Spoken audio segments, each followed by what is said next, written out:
प्रताप की मूर्ति के आगे से औरंगाबाद में आपका स्वागत है। औरंगाबाद एक ऐसा शहर जो इस पहली सीमेंट फैक्ट्री और ऐसे ओवरब्रिज के जरिए नई तरीके से सांस लेने की कोशिश में दिखता है। मगध के स्वर्णिम इतिहास के कई पन्ने औरंगाबाद से भी जुड़े हुए हैं। अशोक ने भी इस भूमि पर राज किया था। बिजली सड़क मुद्दा है। पानी बिजली को लिए हम लोग जनता के मांग है। नए बिहार के संस्थापकों में से एक अनुग्रह नारायण सिन्हा की जन्मभूमि है औरंगाबाद। राजपूत पॉलिटिक्स का गढ़ है औरंगाबाद।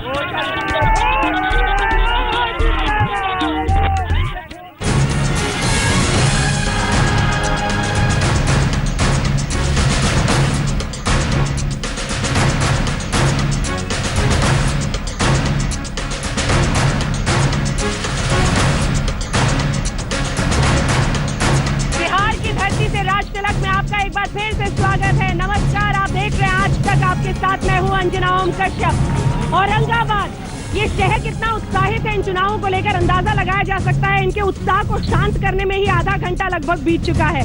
बहरहाल 9 अक्टूबर को जब प्रधानमंत्री नरेंद्र मोदी इसी औरंगाबाद में रैली कर रहे थे तो उन्होंने पूछा जनता से, रोकोगे? वो कह रहे थे जंगल राज को। उन्होंने कहा कि डिक्शनरी निकालकर रोज मेरे लिए नई गालियां खोई जाती है, लेकिन इसी के बीच जो राजनीति यहाँ पर पक रही है उसको छूने की कोशिश करेंगे। कई खास मेहमान हमारे साथ होंगे चर्चा में, लेकिन उससे पहले तालियों से अपना स्वागत कर लीजिए और हाथ उठाकर बोलिए, हम होश नहीं खोएंगे, जोश में सवाल पूछेंगे। चलिए याद रखिएगा, इसको याद रखिएगा ना। ठीक है, तो अब बहस की शुरुआत करते हैं। औरंगाबाद को समझने के लिए राजपूत पॉलिटिक्स यहाँ पर बहुत लंबे वक्त तक की गई है। इसी के साथ अनुग्रह नारायण सिन्हा जो कि नए बिहार के संस्थापकों में से एक माने जाते हैं, उनकी ये जन्मभूमि है। मगध का स्वर्णिम इतिहास इस जमीन से, इस मिट्टी से मिला हुआ है। बहस साधने की कोशिश करेंगे कि आखिर कौन आगे दिख रहा है इस जंग में, एनडीए या महागठबंधन। आइए सबसे पहले आपका परिचय करा दें खास मेहमानों से जो हमारे साथ है। सुबोध कुमार सिंह आरजेडी के, तालियों से इनका स्वागत कीजिए। डॉक्टर ज्ञानेश्वर सिंह साहब जेडीयू की तरफ से हमारे साथ हैं। प्रदीप सिंह साहब कांग्रेस पार्टी से हमारे साथ हैं। रविंद्र शर्मा को यहाँ शामिल होना था। ये वाली जो जगह है ये खास तौर पे अपने दर्शकों को दिखाना चाहते हैं हम। बीजेपी के सांसद सुशील कुमार सिंह ने कहा कि वो खुद आएंगे। आधे एक घंटे पहले मना कर गए। उसके बाद उन्होंने अपनी जगह रविंद्र शर्मा को भेजा, प्रवक्ता भारतीय जनता पार्टी। यहां पर आए कुछ लोगों ने हो हल्ला किया और उनके साथ साहब यहां से रफा दफा हो गए। सवाल यह है कि जनता के सवालों से क्या आपको डर लगता है? बहरहाल चलिए चर्चा की शुरुआत करते हैं। और चर्चा की शुरुआत करते हुए सबसे पहले ज्ञानेश्वर सिंह साहब, आपसे मेरा यह सवाल है। नीतीश कुमार और लालू प्रसाद यादव पर सबसे गहरा चोट यहीं पर किया था प्रधानमंत्री नरेंद्र मोदी ने। कहा रोज डिक्शनरी निकालकर आप लोग गाली खोजते हैं और फिर मोदी मोदी करते हुए वो गालियां देते हैं। जवाब, माइक उठाइए सर। ऐसा नहीं है, गाली तो माननीय प्रधानमंत्री जी दे रहे हैं। किसी को शैतान बोल रहे हैं, किसी को डीएनए खराब की बात बोल रहे हैं। ब्रह्म पिशाच किसने कहा? याददाश्त पहले शैतान के बाद ब्रह्म पिशाच कहा गया। शैतान के बाद ब्रह्म पिशाच कहा गया। थोड़ा याददाश्त जरा परख ले, सबका याददाश्त भी तो सही रहना चाहिए। नहीं सर, ब्रह्म पिशाच किसने कहा? लालू जी ने। चलिए ठीक है, याददाश्त ठीक है। चलिए आगे बढ़िए, जवाब दीजिए सर। हो गया, बस खत्म। नहीं तो गाली जदयू के लोग गाली नहीं दे रहे हैं। हाँ, महागठबंधन के लोग गाली नहीं दे रहे हैं। तो गाली देने का काम भाजपा के लोग, इनके प्रधानमंत्री और इनके जो राष्ट्रीय अध्यक्ष है वो दे रहे हैं। महागठबंधन के लोग नहीं दे रहे हैं। महागठबंधन के लोग नहीं दे रहे हैं। कौन, किसने पूछा है? मैंने ये पूछा कि इन लोगों के पास कोई और मुद्दा है या नर पिशाच शैतान? मैं तमाम राजनीतिक दलों को कहता हूँ, कभी आप कहते हैं कि पियर का करिका सरसों और कबूतर जला देंगे, क्या ये? Not only Modi, but also I want to say all of our political parties. मैं फैसर का रहने वाला हूँ। वहाँ सांसद निखिल कुमार सिंह 10 साल से थे। इसके बाद सुशील बाबू भी सांसद बने। भाजपा के रामाधार सिंह पिछले साल गए वहाँ और घोषणा करके आए कि पुरुषोत्तम ट्रेन यहाँ रुकेगी, लेकिन साल भर बीत गए मैडम, अभी तक रामाधार सिंह ये नहीं बोलने आए कि ट्रेन रुकने वाली है। ट्रेन दरअसल बिहार के लिए बहुत ही भावनाओं से जुड़ी हुई चीज है। ट्रेन की टाइमिंग्स बल्कि आप किसी बिहारी से पूछ लीजिए, उसकी जुबान पर होता है। लेकिन जब ट्रेन को लेकर इस तरह की बातें, लेकिन वापस उस पर आते हुए जिस तरह की राजनीति हो रही है उस पर उस जवान ने सवाल खड़ा किया है। क्या जवाब है आपका? आरजेडी के नेता हैं आप। जब रेल मंत्री आदरणीय नेता लालू प्रसाद यादव जी थे तो उन्होंने बिहार के लिए ऐतिहासिक काम किया। जो भी महत्वाकांक्षी योजना चलाई थी लालू प्रसाद यादव जी ने, हाँ। केंद्र में जो ही बीजेपी की सरकार बनी, सारी की सारी योजनाएं ठंडे बस्ते में डाल दिया गया। आज चाहे औरंगाबाद में ओवरब्रिज पुल का निर्माण का मामला हो, बिहटा रेलवे लाइन का मामला हो, सारा का सारा योजना को ठंडा बस्ता में डाल दिया एनडीए की सरकार ने। कई लोग ये कह रहे हैं कि कांग्रेस पार्टी को 40 सीटें देकर भी बहुत ज्यादा दे दिया महागठबंधन में, पता नहीं कितनी निकाल पाएंगे। कांग्रेस पार्टी के आप नेता, जवाब दीजिए। चूंकि समझौता हुआ सर आप- और हाँ। समझौता के तहत हाँ। जो हमारे राष्ट्रीय नेता ने जो निर्णय लिए, इसमें उसको हम लोग स्वागत करते हैं। बस मतलब आप तो बोलने में ही घबरा रहे हैं, सीट पे कैसे लड़ेंगे? चलिए आपका सवाल था सर यहाँ पे। सांप्रदायिकता सद्भाव बनाने के लिए ये जो भाजपा पूरे देश को खराब किया, क्या बिहार प्रदेश को भी खराब करेगी? आपको लगता है कि किसी एक पार्टी, लेकिन चूंकि बीजेपी के नेता है ही नहीं सर, तो उनसे क्या जवाब लेगा? उनसे जवाब नहीं ले सकते ना। ठीक है, आप बैठिए। अगला हम बोल रहे हैं कि चाहे जल्दी सवाल पूछो। केंद्र सरकार हो या बिहार सरकार हो, ये एसएससी जीडी के एग्जाम में जो क्वेश्चन लीक हुआ, उसमें इसमें तो नहीं केंद्र सरकार ही कुछ कर रही है और नहीं बिहार सरकार ही कुछ कर रही है। अगर ये एग्जाम रद्द नहीं होता है तो कितने के कितने लड़के लोग आत्महत्या कर लेंगे। और लोग आते हैं तो बोलते हैं कि बिहार का तो शान नौजवान है, तो क्या नौजवान है? अनपढ़ लोग को नौकरी हो जाए और जो पढ़े लिखे हैं। ज्ञानेश्वर सिंह जी जवाब दीजिए। पर्चा लीक कराना अपने बिहार की पहचान बना दिया है। विदेशों तक में तस्वीरें जा रही हैं कि कैसे स्कूल कॉलेज के बाहर पर्चा लीक होता है। ये किया है आपने युवाओं के लिए। देखिए, एसएससी का एग्जाम जो है वह केंद्र लेता है और केंद्र के जिम्मे है या पर्चा लीक न हो और बाकी चीजें किसके जिम्मे है? केंद्र के जिम्मे, केंद्र के जिम्मे है एसएससी। और आपकी पुलिस यहाँ पर कर रही है कि आपका नहीं, प्रशासन क्या कर रहा है, स्कूल क्या कर रहे हैं, कॉलेज नहीं। क्या कर रहे हैं? नहीं, हमारी पुलिस क्या करेगी? क्या करेगी? पर्चा रोकेगी लीक होने से? नहीं, पर्चा नहीं, लीक हुई है तो अब आप ये उसमें कह रहे हैं कि उसमें- बिहार की सरकार का कोई लेना देना नहीं है, स्कूल कॉलेज में पर्चा लीक होगा, आप कुछ नहीं कर सकते। नहीं कर सकते हैं। और फिर एग्जाम रद्द होगा, बात पलटते हैं साहब आप उसकी तो। जांच चल रही है, रद्द होगा एग्जाम। जांच चल रही है, कहाँ से लीक हुआ, कौन लीक किया। बात पे बिहार पलट रहे हैं सरकार साहब। करेगी रद्द। कुछ यहाँ पर युवा पीछे हैं, युवाओं के बीच जाएंगे। अच्छा, साइड में चलिए। किसका सवाल था? हम जदयू के सदस्य से पूछना चाहते हैं कि किसान का जो धान खरीद किया गया और उसका अभी तक मुआवजा पैसा नहीं दिया गया, जिसके कारण से यहाँ के अधिकांश बेटियां कुंवारी रह जाती है, अधिकांश लड़के बेरोजगार दाखिला नहीं ले पाते हैं। इसका क्या कारण है, आप खुद बताएं। कृषि को लेकर जिस तरह की परिस्थिति है उस पर सवाल है जेडीयू के नेता से, जवाब दीजिए ज्ञानेश्वर सिंह साहब। जी हाँ, बिहार में जो धान लिया गया है, हाँ, उसमें केंद्र की जो घोषित जो नीति थी, जो पैसा उनको देना था, केंद्र ने वह पैसा नहीं दिया। बिहार सरकार आप तो केंद्र का रोना रोने के लिए यहाँ लगता है खड़े हुए हैं। बिहार सरकार अपना अनुदान क्या देकर बात कर रहे हैं सर? और बाकी जो गड़बड़ हुआ उसकी आप जांच ना हो रही किसान है। का भला कर जांच सकते के बाद हैं। वह पैसा एक मिलेगा सेकंड, केंद्र को। ना आप किसान का भला को कर सकते मिलेगा। हैं, ना आप छात्र का भला कर सकते हैं, तो फिर साहब आप सरकार में बैठे किस लिए हैं? नहीं, ऐसा नहीं है। किसान का भी भला होगा, छात्र का भी भला होगा। ठीक है, हमारे साथ निर्दलीय है, आप उसमें चाहती हो अपना परिचय आप दे दें माइक पे। एक सेकंड। मेरा नाम कुमार गौरव है और स्थानीय जो विधानसभा चुनाव है मैं निर्दलीय प्रत्याशी की तरफ से लड़ रहा हूं। अगर मैं सही हूँ तो आप पहले लोक जनशक्ति पार्टी में थे? नहीं। ठीक है, आप निर्दलीय, यहाँ पर कुमार गौरव आपका नाम है, आप चुनाव लड़ रहे हैं, बीजेपी के नेता नहीं। चलिए, आप बीजेपी से हैं? नहीं, वो बीजेपी से नहीं। चलिए, आप आइए बाहर। सवाल मैम, मेरा क्वेश्चन था कि आखिर नीतीश कुमार अगर विकास पुरुष हैं तो आखिर उनको महागठबंधन की जरूरत क्या पड़ी? आरजेडी और कांग्रेस की जरूरत क्या पड़ी उन्हें? क्या मतलब लालू से हाथ मिलाने पे क्या पूरा सवाल बोल? लालू जी से आखिर उन्होंने गठबंधन क्यों किया? कांग्रेस से आखिर गठबंधन किया? दोनों से उन लोग अगेंस्ट में थे नीतीश कुमार।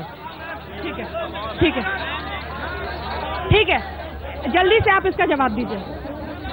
क्या करें, सारे सवाल आपके लिए आ रहे हैं, आप बस मुस्कुरा देते हैं, मोदी जी पर डाल देते हैं, जवाब देते नहीं हैं। देखिए, लोकसभा के चुनाव में माननीय नीतीश जी अकेले चुनाव लड़े, किसी के साथ नहीं था, तब लोगों ने वोट नहीं दिया। और इसके बाद लालू जी के साथ यह वोट की राजनीति है, वोट में उनको वोट चाहिए और लालू जी के पास वोट है, इसलिए यह गठबंधन हुआ। लालू जी वोट लाएंगे इसलिए आपको कोई मतलब नहीं है भ्रष्टाचार का आरोप हो, कुछ कोई बात नहीं? नहीं, लालू जी के पास वोट है, वोट की राजनीति है, वोट के द्वारा सरकार बनेगी। आपकी सादगी पे तो सारे लोग मर जाएं। कह रहे वोट मिल रहा था इसलिए भ्रष्टाचारी से हाथ मिला लिया, गठबंधन हुआ। और दूसरी चीज है, कुछ और सवाल लेते हैं, कुछ और सवाल। पहली बात है कि मैं इन्हें वोट क्यों दूं, प्रश्नवाचक है। पहला चीज है कि औरंगाबाद की मुद्दा, औरंगाबाद में ना ही शिक्षा है, नहीं है बढ़िया अस्पताल। अगर आपको पेट भी दर्द करता है तो लोग सदर अस्पताल के डॉक्टर डायरेक्ट मगध गया कॉलेज वो रेफर करते हैं। ना ही यहाँ पर, मैं जिस शाहपुर मोहल्ला में रहता हूँ, बरसात में हमेशा पानी जमा होता है। नहीं औरंगाबाद में एक घूमने का स्पॉट है, नहीं एक पार्क तक आज तक इन लोगों ने नहीं बनवाया। तो आखिर मैं किस नाम पे, किस बिना पे इन लोग को वोट दूं? तीनों जवाब दीजिए, इस पर सबका जवाब लेते हैं। अस्पताल नहीं, शिक्षा के लिए व्यवस्था नहीं, सड़क में पानी जल जमाव होता है, क्या करें, एक पार्क तक नहीं इतने सालों में। जवाब दीजिए। यहाँ पे अस्पताल का बहुत ही अच्छा व्यवस्था है। जहाँ तक शिक्षा का बात है तो सेंट्रल स्कूल, देखिए सब हाथ हिला रहे, सब मना कर रहे हैं, बोलिए। केंद्रीय विद्यालय जो है, अभी गया में केंद्रीय विद्यालय है। आप सुन नहीं पाएंगे, प्लीज शांत हो जाइए, प्लीज। और अस्पताल में काफी सुधार हुआ है, स्थिति काफी अच्छी है, इसको देखा जा सकता है। नहीं, अगर सुधार हुआ है तो नेता अपने परिवार वालों का इलाज कराते हैं वहाँ पे? हाँ कराते हैं, बिल्कुल कराते हैं। कोई व्यवस्था आम नहीं है, जनता इलाज करवाती है वहाँ पे। आप दीजिए इस पे जवाब। यहाँ अस्पताल में बहुत सुधार हुआ है। मैं मानता हूँ कि डॉक्टरों की कमी है और डॉक्टर जो है वे समय पर रहते हैं, दवा भी देते हैं, लेकिन जो जितनी व्यवस्था है उतने में बहुत अच्छा हम व्यवस्था उसको मानेंगे, बहुत अच्छी व्यवस्था है। औरंगाबाद में हॉस्पिटल की व्यवस्था अच्छी है, शिक्षा की भी व्यवस्था, एक मिनट, शिक्षा की व्यवस्था, जब शिक्षा की कोई आपसे सहमत नहीं है, कोई सहमत नहीं है। अरे शिक्षा की व्यवस्था औरंगाबाद में सिन्हा कॉलेज में सारे फैकल्टी जब निखिल कुमार थे, बोलिए अपनी बात पूरी कीजिए जल्दी।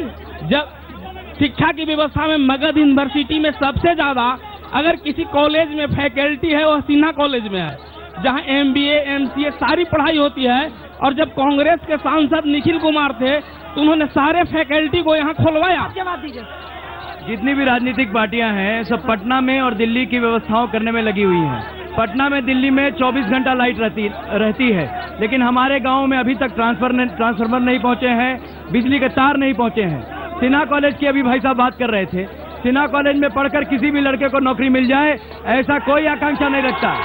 खेलों की सुविधाएं यहाँ पर नगण्य है, एक भी स्पोर्ट्स का एसोसिएशन नहीं है, एक खेल का मैदान यहाँ पर अच्छा नहीं है जिसमें हम लोग खेल सकें।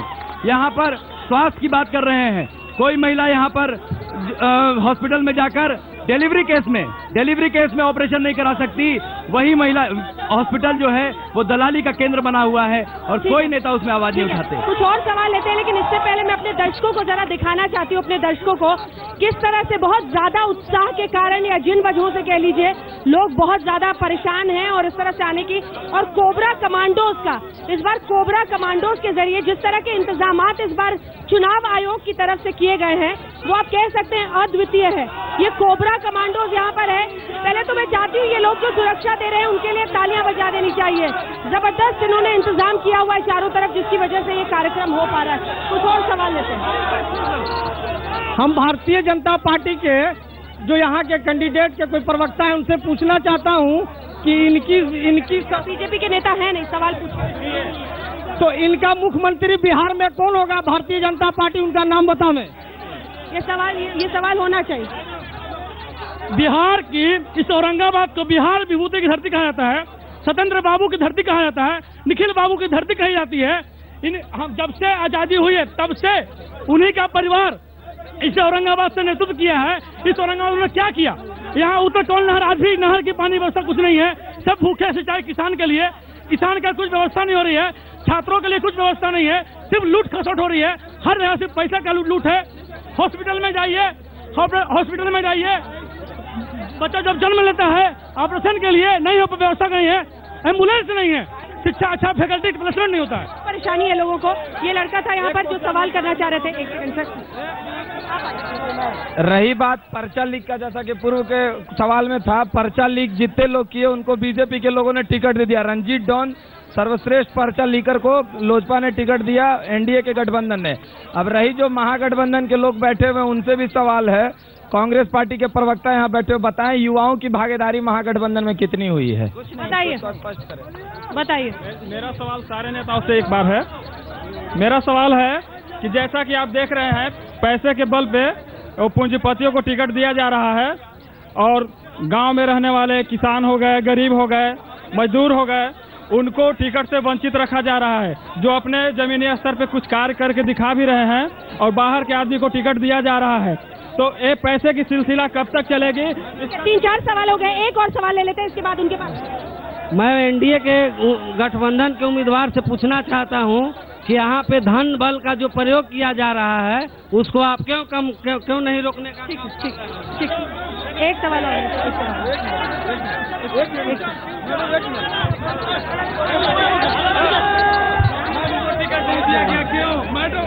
एनडीए के लोग रुपया पर पैसा।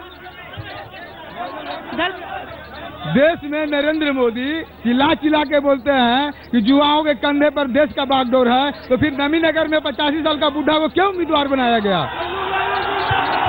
बीजेपी का नेता चूंकि है नहीं, इसलिए उनसे सवाल नहीं किया जा सकता है। लेकिन जल्दी से अगर आप लोग उनके सवालों का जवाब दें। टिकट पे एक सेकंड टिकट के लिए पैसे लिए गए हैं। जो सबसे टिकट के लिए पैसे लिए गए हैं। टिकट सबसे पहला सवाल युवाओं को आया था। टिकट में पैसे दिए गए हैं। युवा शक्ति को देख रहे हैं जो गठबंधन के साथ हैं। जवाब नहीं क्या सकते?